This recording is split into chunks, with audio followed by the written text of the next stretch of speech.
You know, what's interesting about you both now is you have a connective thread, one of the most transcendent players in the history of women's basketball, in Caitlin Clark. And it's her birthday today. You guys both shouted her out. Yeah. On the right-hand side of your screen from Coach, and then Aaliyah doing a mashup of pictures, which is really sweet.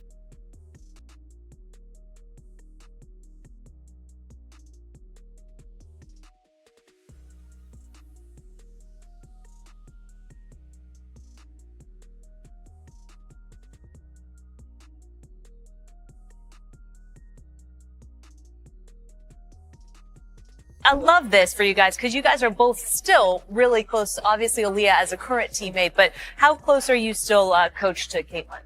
Oh, I talk to her quite often. You know, I follow all of her successes and everything. I just always want to be in her camp and support her. I have so much admiration for her, for what she has really not only just accomplished, but what she's handled in her young 24 years.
I told her today, your 20s have been pretty good to you. I would say so. Yeah, they've been transformative, I would say.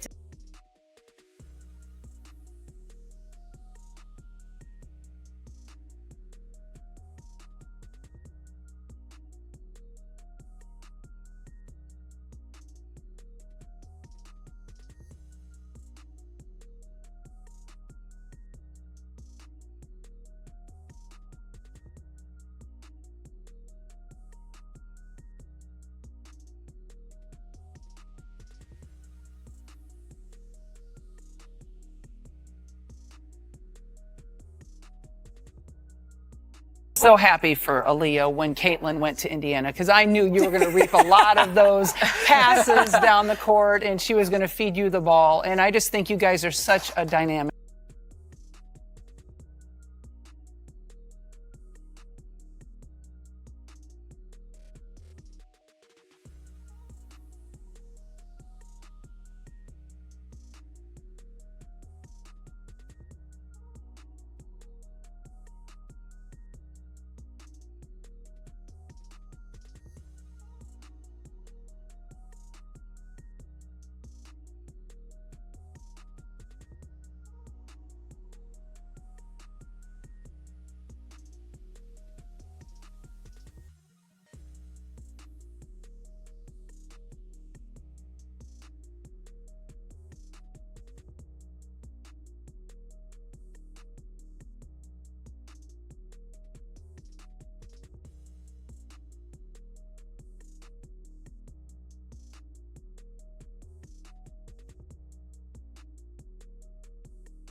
Interesting watching her final season in college with you here at the desk, and then watching your relationship develop at the professional level. Yeah, honestly, it has been so great. It's always so weird when you play against someone and then you are on the same team and building that relationship. But I think just over the past 2 years, it's been amazing. From the first time she got to Indy and us just building that relationship on the court, off the court.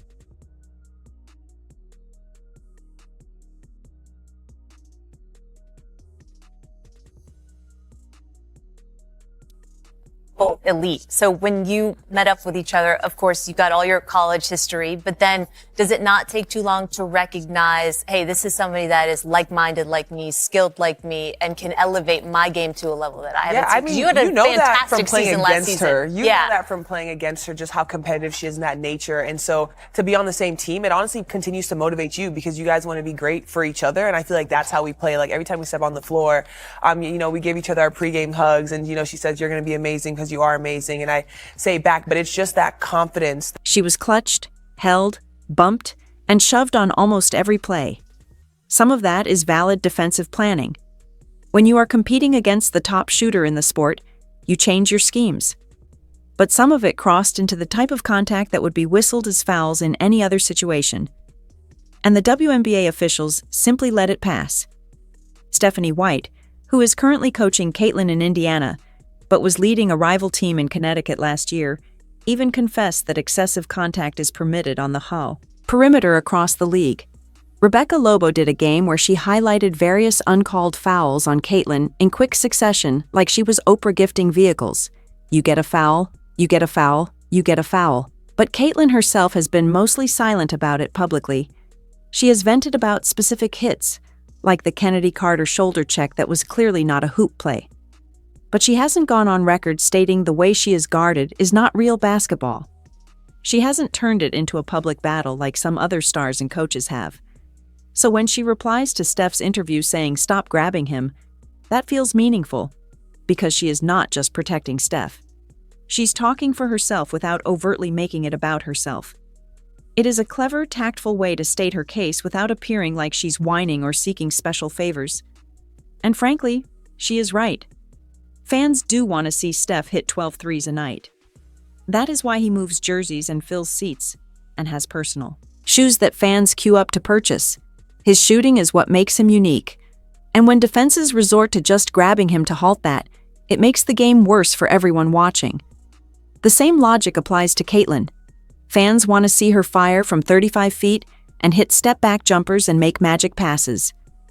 That is what makes her unique. That is why attendance spiked when she arrived. That is why her games earned major TV slots. When defenses just maul her and officials don't whistle it, the entertainment suffers. The WNBA has oddly marketed extreme physicality as a badge of prestige, like somehow permitting more contact makes the league stronger or more valid. But that is flawed logic. The NBA doesn't permit that level of clutching and holding specifically because they want their icons to flourish. They realize that people tune in to witness scoring brilliance, not defensive mugging. Kelsey Plum has vented about this. Becky Hammon has vented about this.